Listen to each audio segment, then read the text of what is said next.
నైజీరియాలో ఉగ్రవాదులు రక్తపాతం సృష్టించారు.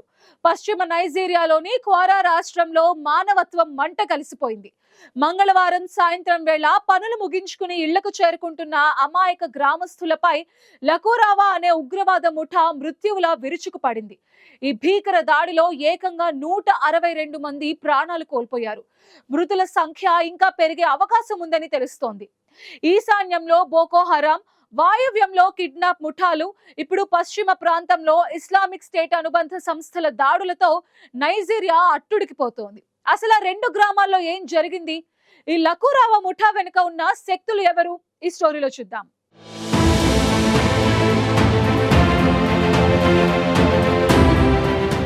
ఆఫ్రికా ఖండంలో ఇప్పటికే భద్రతా సంక్షోభాలతో కుదేలవుతున్న నైజీరియా దేశాన్ని మరోసారి భయానక రక్తపాతం కుదిపేసింది. పశ్చిమ నైజీరియాలోని క్వారా రాష్ట్రంలో ఉన్న 2 మారుమూల గ్రామాలపై సాయుధ ఉగ్రవాదులు విచక్షణారహితంగా జరిపిన దాడుల్లో 162 మంది అమాయక గ్రామస్తులు ప్రాణాలు కోల్పోయారు. ఇటీవలి నెలల్లో నైజీరియాలో చోటు చేసుకున్న అత్యంత ఘోరమైన ఉగ్రదాడుల్లో ఇదో ఒకటిగా అక్కడి చట్టసభ్యులు పేర్కొంటున్నారు. ప్రశాంతంగా జీవిస్తున్న గ్రామాలపై అకస్మాత్తుగా జరిగిన ఈ దాడులు నైజీరియా ఎదుర్కొంటోన్న భద్రతా వైఫల్యాలను మరోసారి బహిర్గతం చేశాయి. ఈ దారుణ ఘటన మంగళవారం సాయంత్రం చోటు చేసుకుంది. క్వారా రాష్ట్రంలోని ఒరో నుకు అనే 2 గ్రామాలను లక్ష్యంగా చేసుకుని భారీ సంఖ్యలో వచ్చిన సాయుధులు గ్రామాల్లోకి చొరబడి కాల్పులు జరిపారు. ఆ ప్రాంతానికి ప్రాతినిధ్యం వహిస్తున్న పార్లమెంటు సభ్యుడు మహ్మద్ ఒమర్ బయో ఈ విషయాన్ని అధికారికంగా వెల్లడించారు.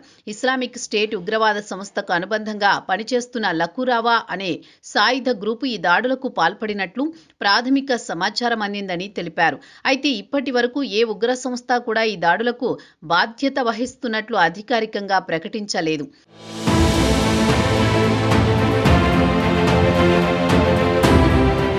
దాడి జరిగిన ప్రాంతాల పరిస్థితి అత్యంత విషాదకరంగా ఉందని క్వారా రాష్ట్ర రెడ్ క్రాస్ అధికారులు వెల్లడించారు.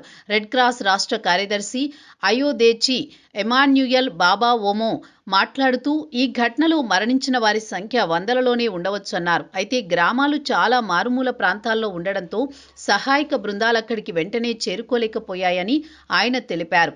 ఈ గ్రామాలు రాష్ట్ర రాజధానికి సుమారు 8 గంటల ప్రయాణ దూరంలో ఉండడం, అలాగే బెనిన్ సరిహద్దుకు అతి దగ్గరగా ఉండడం వల్ల సమాచార మార్పిడి, సహాయక చర్యలు తీవ్రతరంగా ఆలస్యమయ్యాయి. స్థానిక టెలివిజన్ ఛానళ్లలో ప్రసారమైన దృశ్యాలు దేశవ్యాప్తంగా తీవ్ర కలకలం రేపాయి. రక్తపు మడుగుల్లో పడి ఉన్న మృతదేహాలు, చేతులు వెనక్కి కట్టబడి హతమార్చబడిన గ్రామస్తులు, పూర్తిగా దగ్ధమైపోయిన ఇళ్లు, ఈ దృశ్యాలు చూసిన వారిని కంటతడి పెట్టించాయి.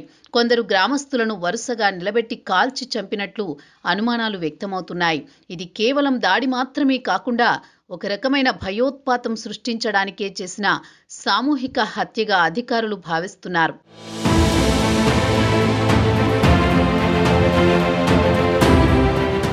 ప్రస్తుతం నైజీరియాలో ఇస్లామిక్ స్టేట్తో సంబంధం ఉన్న 2 ప్రధాన సాయుధ గ్రూపులు చురుకుగా ఉన్నాయి. ఈశాన్యంలో ఇస్లామిక్ స్టేట్ వెస్ట్ ఆఫ్రికా ప్రావిన్స్గా పిలువబడే బోకో హరాం ఒకటి కాగా, మరొకటి స్థానికంగా లకురావాగా పిలువబడే ఇస్లామిక్ స్టేట్ సాహెల్ ప్రావిన్స్.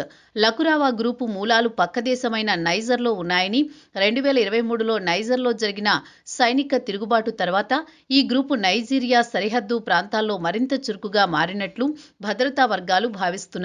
అయితే ఈ తాజా దాడి వెనుక బోకో హరాంలోని జమాతు అహ్లీస్ సున్నాలి వద్దావతి వాల్ జిహాద్ అంటే జేఏఎస్ గ్రూప్ ఉండొచ్చని అనుమానం వ్యక్తం చేస్తున్నారు. ప్రస్తుతం నైజీరియాలో పనిచేస్తున్న ఉగ్రవాద గ్రూపులు పరస్పరం కలిసిపోయి దాడులు చేస్తున్నాయా, లేక బాధ్యత తప్పించుకోవడానికి పేర్లు మారుస్తున్నాయా అన్న దానిపై అంతర్జాతీయ భద్రతా నిపుణులు పరిశీలిస్తున్నారు.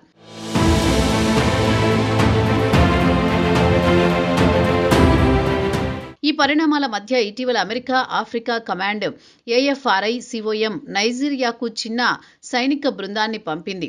డిసెంబర్ నెలలో అమెరికా బలగాలు ఐఎస్ అనుబంధ మిలిటెంట్లపై వైమానిక దాడులు కూడా నిర్వహించాయి. అయితే ఇవన్నీ ఉగ్రవాదాన్ని పూర్తిగా నియంత్రించడంలో ఎంతవరకు ఫలితమిస్తాయన్నది ఇంకా అనుమానంగానే ఉంది.